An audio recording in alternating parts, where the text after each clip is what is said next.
Waalaikumsalam warahmatullahi wabarakatuh. Pak Ustadz, kalau yang sholatnya duduk di kursi, sujud terbaiknya bagaimana? Sambil duduk, Bu. Ya.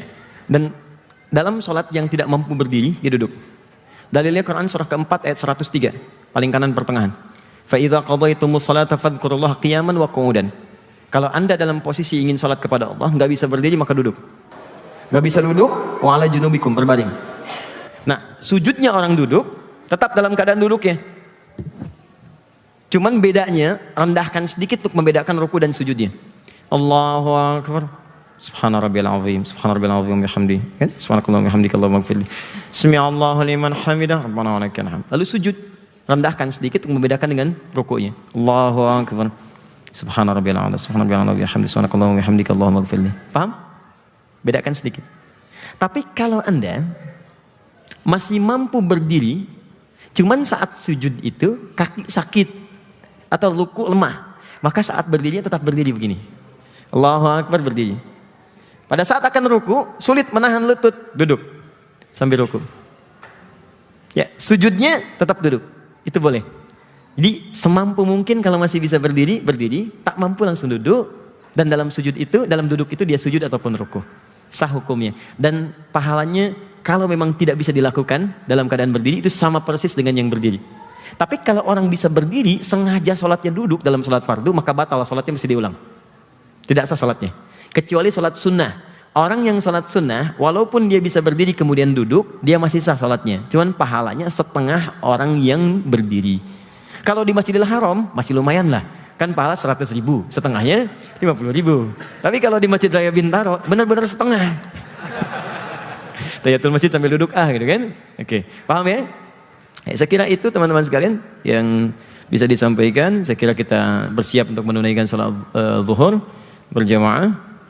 Saya cek sebentar ya, kalau ada yang penting sekali saya coba jawab. Kalau tidak mungkin kita bisa akhiri dengan berdoa dan langsung salat.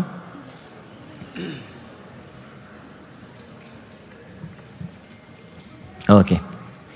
Ustaz, bapak saya mu'alaf, kemudian beliau saya ajak untuk beribadah, sholat, tapi beberapa kali sering menunda. Cara terbaiknya bagaimana? Pertama, mendoakan dulu. Quran surah ke-16 ayat 125. Kalau ada yang keras, jangan dilawan dengan kekerasan. Nanti kalaupun dipaksa dia melakukannya, tapi hatinya tidak tulus mengerjakannya. Yang pertama, berdoa dulu. Minta dalam sujud di malam hari, berdoa. Yang kedua, buktikan sholat kita menjadi baik untuknya. Sayangi ayah mertua itu, ya, sayangi ayahnya. Kemudian setelah itu datangkan kebaikan, punya makanan, berikan. Ya, kalau iseng-iseng dia tanya, wah tumben nih baik jadi begini dan sebagainya, jawab, justru Pak, sholat ini yang mengajarkan saya untuk menambah bakti kepada Papa.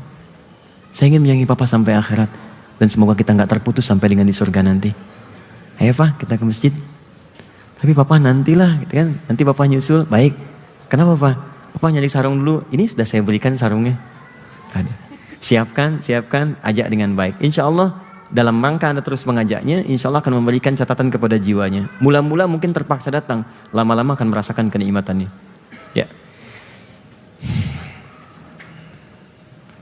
Ustadz, apakah di setiap sujud bisa bacakan permintaan kita atau boleh milih berapa kali di sujud saja? Tidak, boleh minta terus-menerus.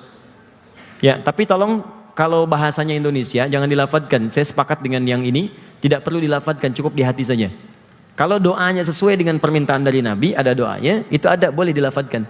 Tapi kalau misalnya bahasa kita, jangan dilafadzkan sehingga tidak mengeluarkan bahasa-bahasa lain di luar tuntunan sholat. Cukup dalam hati saja.